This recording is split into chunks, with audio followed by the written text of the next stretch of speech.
The Marines could barely contain their laughter. Rows of polished rifles glinted in the desert sun, sleek and dark as they lay lined up for inspection. But the old man standing at the edge of the range carried something that didn't belong. A battered, scarred rifle, painted in an odd shade of burnt orange. It looked more like a relic from a forgotten era than a weapon of precision. Whispers spread quickly. Some called it a toy. Others joked that the veteran had lost his mind. And yet, beneath the snickers, there was something about the way he held it. Reverent, unshaken, as if he knew a secret no one else did. Before I tell you what happened next, tell me in the comments where you rewatching from. I love knowing who's listening. The old veteran had seen this before. The pride of youth mistaking polish for strength, shine for skill. He heard the laughter and felt its sting, but he didn't answer it with words. His weathered hands tightened around the rifle's grip, the same way they had decades ago in places where laughter didn't exist, only survival. The Marines eyed him curiously.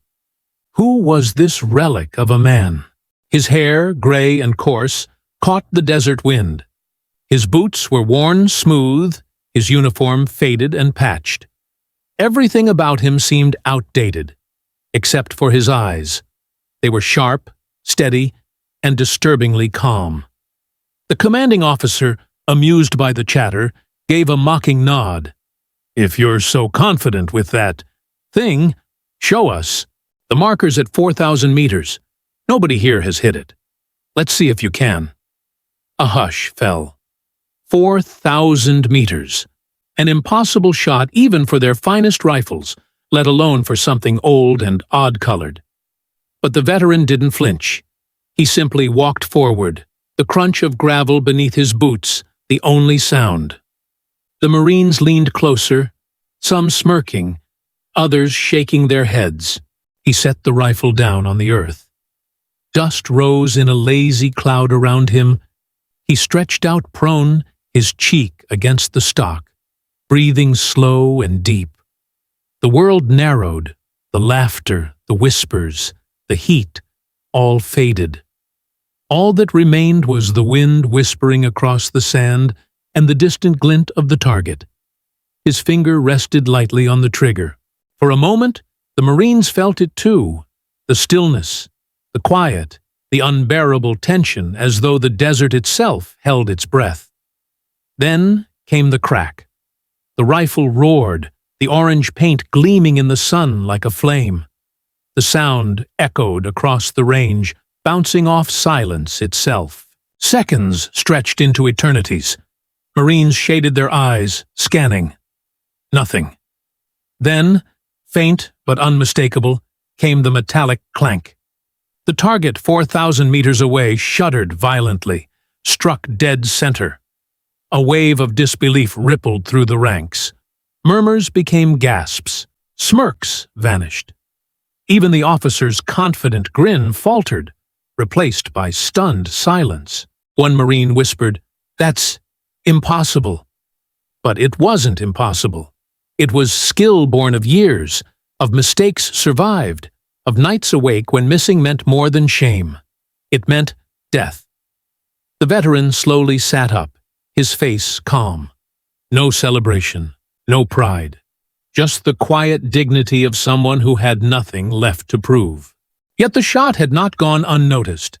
At the edge of the range, the general himself, alerted by the sound and commotion, appeared. He had seen countless men fire rifles, but never like this.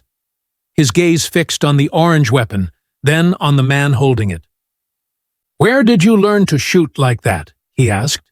The veteran's eyes darkened for a moment, shadows of battles unspoken flickering across his face.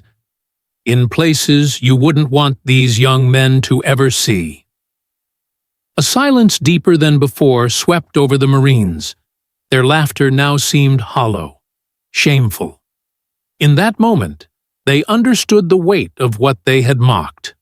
Not just a rifle, but a lifetime carried in its scars. The moral question lingered. Should they feel proud that such a man stood among them, or guilty that they had laughed before learning? Was it right to measure worth by appearances, when true strength often hid behind the weathered and overlooked? The general nodded with respect, his voice low but firm. These men should learn from you. The Marines, once doubters, now looked at the veteran not with laughter, but with awe. And though he carried no rank among them, in their eyes he stood taller than all. Because wisdom, unlike youth, doesn't demand attention. It commands it through quiet proof. Because kindness doesn't vanish, it waits, and it finds its way back. The desert sun dipped lower, casting long shadows across the range, the laughter that once filled the air replaced by something far stronger: respect. So, if this story struck you, take a moment. Share your thoughts below, subscribe, and join us again. Stories like these remind us that strength isn't always found in new steel, but in the steady hands that never let it rust.